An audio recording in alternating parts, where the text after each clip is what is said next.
Assalomu alaykum aziz obunachilarim va kanalim kuzatuvchilari. Bugungi vlogga xush kelibsiz. Sizlarni ko'rib turganimdan juda ham xursandman. Bugungi videoimni shunaqa kadrlar bilan boshlamoqchiman. Hayotimizdan ozgina lavhalar bilan bo'lishib. Bu yerda bolalarni suzishga olib kelganmiz. Mashg'ulotlardan ozgina videoga olib joyladim. 2 oydan beri shu basseynga qatnayapmiz.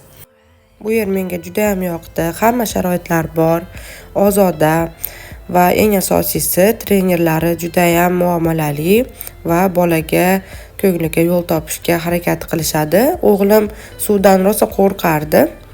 Shunga qaramay birinchi mashg'ulotdan boshlab juda ham yoqtirib qoldi. Qayta basseynga boraylik deb so'rayapti. Bundan men juda ham xursandman va qizim uchun rosa foydali bo'lyapti. Uyqulari yaxshilanib, ancha immuniteti ham kuchayganini sezdim. YouTube'ga anchadan beri video joylay olmadim, lekin bunga qaramay obunachilarim soni ko'paydi. Yana bir bor xush kelibsizlar deb aytaman. Kommentariyada o'zingizni tanishtirsangiz, qaysi shahardan, qaysi davlatdan kuzatishingizni yozib o'tsangiz, juda ham xursand bo'laman. Va qay turdagi videolar yoqishini yozsangiz, bu menga yana ham motivatsiya bo'ladi. Yana ham zo'r videolar tayyorlashga harakat qilaman. Bu yerda esa sizlarga o'zimning yangi oshxonadagi yordamchimni ko'rsatib o'tmoqchiman. Rosa ham vafelnitsa olishni niyat qilib yurgandim. Turmush o'rtog'im sovg'a qildilar. Kimda-kim vafelnitsa olmoqchi bo'lsa, aynan shu firmani vafelnitsasini bemalol olishga maslahat bera olaman. Chunki kichkina bo'lishiga qaramasdan juda ham mo'shniy va nasatkalari ham ko'p ekan. Asosiysi byudjetniy variant, juda ham kam xarj, qimmat emas, lekin arzon variantlarga qaraganda mo'shnisi yaxshi ekan. Bunda 5 xil nasatka bor ekan. Birinchisi grill, vafli nasatkasi, ploskiy vafelni trubochka asadigan nasatkasi, sendvich uchun nasatka va oreshnitsa. Ko'rsatganimdek qilib ikkala tarafida ham narsa pishirsa bo'ladi. Yotkizib qo'yib, taymeri ham bor, juda ham qulay, menga rosa ham yoqdi. Hozir endi vafelnitsani sinab ko'rish uchun tovuqli vafli qilmoqchiman zavtrakka. Xudo xolasa o'xshab chiqadi deb umid qilaman. Har xil retseptlarni ko'rdim. Bugungi vaflimizga bo'lsa tovuq filesi kerak bo'ladi. Kefir 100 ml, yarimta tovuq filesini qaynatib oldim tuzli suvda. Zelень, ukrop bilan petrushka oldim men. Sir, razrıxlitel, yog', 2 tuxum ketadi и un. Unda men universalniy undan foydalandim. Bu yerda risoviy, kukuruzniy har xil unlar aralashmasi, bezglutenoviy. Qizimga bezglutenoviy yedirganim uchun shunaqa undan foydalanaman. Bu mana upakovkasini ko'rsatyapman, o'zi bu idishda. Xohlagan unlardan foydalanishingiz mumkin. Xudo xolasa qani boshladik.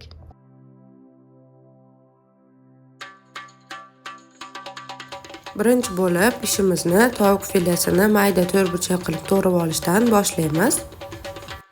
Ketidan zelenni ham to'g'rab oldim. 2 tuxum chaqib, 100 ml kefirni sog'ib oldim. Kefir o'rniga smetana yoki qaymoq ishlatsanglar ham bo'ladi. 100 gram sirni qirg'ichdan chiqarib, massamizga qo'shamiz. Tuz va razrıxlitelni solamiz, yaxshilab aralashtirib, 3-4 qoshiq un solamiz. Unni ko'z chamalab soldim. Qo'yiqqina massa bo'lishi kerak. Yaxshilab aralashtirib, 2 qoshiq osh qoshiqda yog' soldim. Vafelnitsani yaxshilab qizdirib, birinchi ishlatishim bo'lgani uchun ozgina yog'lab oldim listlarini. Bunaqa vaflilarimiz issiq yegulik o'rnida juda ham yaxshi ketadi. Zavtraklarga, bolajonlarga maktabga solib berishga tayyorlasanglar ham bo'ladi. Juda ham to'yimli bo'lar ekan. O'zim birinchi marta qilib ko'rdim, lekin bitta vafliga bemalol to'yadigan variant ekan. Shu tayyorlagan massamizdan 5 ta butun katta vafli chiqdi. Agar vafelnitsalar bo'lmasa, Bu massadan oladушки qilib tayyorlasanglar ham bo'ladi.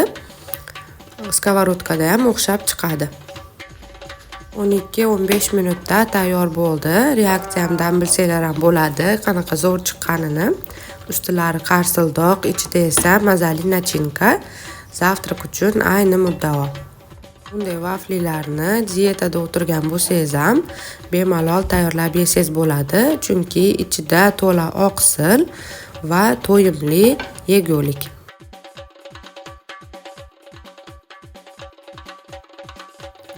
Tovuqli vaflilarimiz pishgunicha shirin vaflilarni xamirini tayyorlab olamiz. Uyda yumshab qolgan banan bor edi, shuni vilka yordamida ezib oldim. Banan solish xohishga ko'ra, bo'lmasa solmasangiz ham bo'laveradi. Shirin vaflilarimiz uchun 4 ta tuxum, 100 gram shakarni yaxshilab venchik yordamida aralashtirib olamiz. 200 ml kefir, 1 choy qoshiq razrixletel solamiz. 5-6 qoshiq unni aralashtirib, bir xil massa holatiga keltirib olamiz. 3 qoshiq yog' soldim. Qizdirilgan vaflinichada ikkala tarafini qizartirib pishirib olamiz. Bu massamiz oladушки uchun ham juda ham zo'r to'g'ri keladi. Skоворodkada pankek oladушки qilib pishirib olsanglar ham bo'ladi.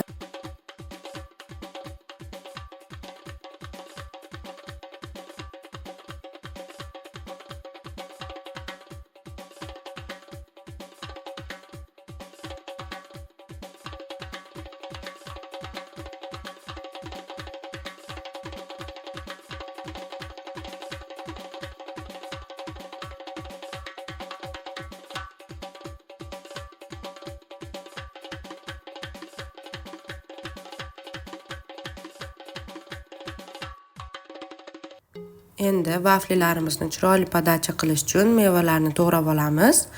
Bu vaflilarni shokoladni eritib tortsanglar bo'ladi yoki muzqaymoq bilan ham juda ham zo'r ketadi. Ko'rib turganinglardek, ikkala tarafi ham bir xil qizarib, chiroyli bo'lib pishib chiqdi.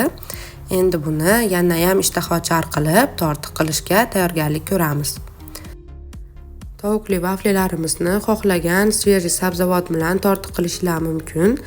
Bolgarskiy perets, sabzi, sildire bilan ham zo'r ketadi.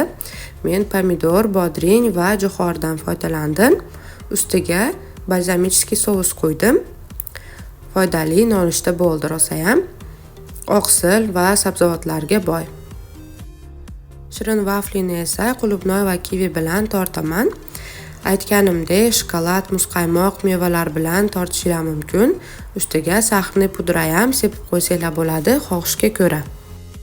Shunday qilib, chiroyli vaflilarimiz ham tayyor bo'ldi. Endi yoniga issiqqina kofe damlab, maza qilib tanovul qilsak bo'ladi. Buni albatta tayyorlab ko'rishinglarni maslahat beraman. Mazasi og'zingizda qoladi. Agar tayyorlasanglar, kommentariyada yozib qoldirishni unutmang. Shu kadrlar bilan bugungi videoimni tugatmoqchiman. Videoni oxirigacha ko'rganingiz uchun kattakon rahmat. Sizga video yoqqan bo'lsa, like bosishni va kommentariy yozishni esdan chiqarmang. Atrofimizda go'zallik yaratish o'z qo'limizda. Shunday ekan, keyingi videolarda ko'rishguncha assalomu alaykum va rahmatullohi va barakatuh.